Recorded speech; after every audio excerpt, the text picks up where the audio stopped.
प्रधानमंत्री नरेंद्र मोदी के जन्मदिन के मौके पर मुख्यमंत्री जयराम ठाकुर ने उन्हें बधाई दी।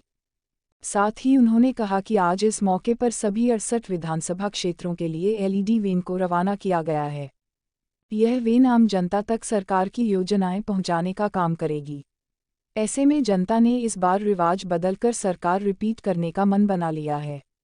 वहीं बेरोजगारी के सवाल पर उन्होंने कहा कि कांग्रेस बेरोजगारी का सवाल तो उठाती है, लेकिन इतने साल तक सत्ता में रहने के बावजूद कांग्रेस बेरोजगारी खत्म नहीं कर सकी।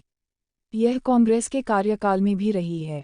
उन्होंने कहा कि भारतीय जनता पार्टी की सरकार ने कोशिश की है कि युवाओं को ज़्यादा से ज़्यादा रोजगार के साधन सृजित किए जाएं। मुख्यमंत्री जयराम ठाकुर ने कांग्रेस के वरिष्ठ नेता रामलाल ठाकुर के उपाध्यक्ष पद से इस्तीफा देने पर कहा कि आज कांग्रेस की हालत बेहद खराब है। वरिष्ठ नेता कांग्रेस की वास्तविकता को जनता के सामने जाहिर कर रहे हैं। पंजाब दस्तक के लिए सुरेंद्र राणा की रिपोर्ट।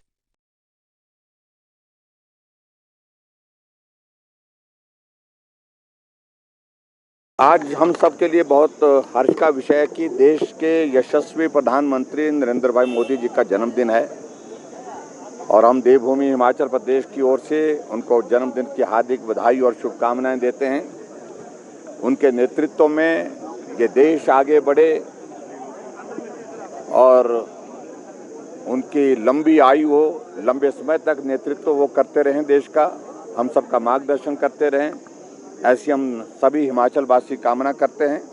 और आज हमारे लिए प्रसन्नता का विषय ये भी है कि आदरणीय प्रधानमंत्री जी के जन्मदिन के शुभ अवसर पर हमने हिमाचल प्रदेश में अपनी पार्टी के प्रचार के लिए, अपने सरकार के कार्यक्रमों को लोगों के बीच में पहुंचाने के लिए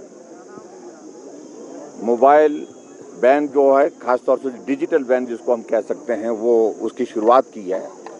और सभी विधानसभा क्षेत्र में ये डिजिटल वैन जाएंगी और वहाँ लोगों के बीच में केंद्र सरकार और प्रदेश सरकार की जो महत्वपूर्ण योजनाएं हैं, उन योजनाओं को लोगों तक पहुँचाने में एक बहुत महत्वपूर्ण भूमिका निभाएंगी। बेरोजगारी एक ऐसा विषय है, वो हर वक्त का इशू रहता है, हर वक्त का मुद्दा है और आज का नहीं, वर्षों का मुद्दा है। और स्वाभाविक रूप से इस बात को लेकर के मैं सिर्फ इतना ही कहना चाह रहा हूँ, अगर देश में लंबे समय तक कांग्रेस ने शासन किया तो बेरोजगारी होनी नहीं चाहिए थी।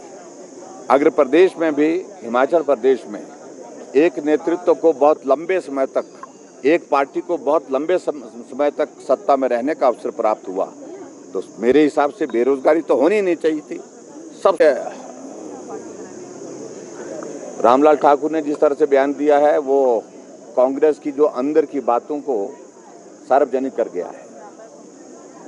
जो अंदर चल रहा है, सब बड़े बड़े नेता, वरिष्ठ नेता घुटन महसूस कर रहे हैं, कांग्रेस पार्टी छोड़ने के लिए विवश हो रहे हैं।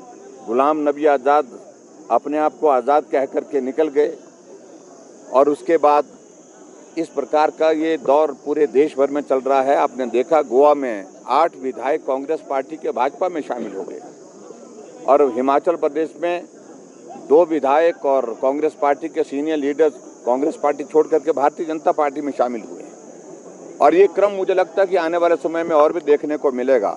और जिस प्रकार से रामलाल ठाकुर जी ने बात कही कि हर आदमी यहाँ पर मुख्यमंत्री बनना चाहता है और हर आदमी यही दूसरे को धक्का दे करके, अपमानित करके जिस प्रकार से आगे बढ़ने की कोशिश कर रहा है, ये कांग्रेस पार्टी में कभी पहले नहीं होता था।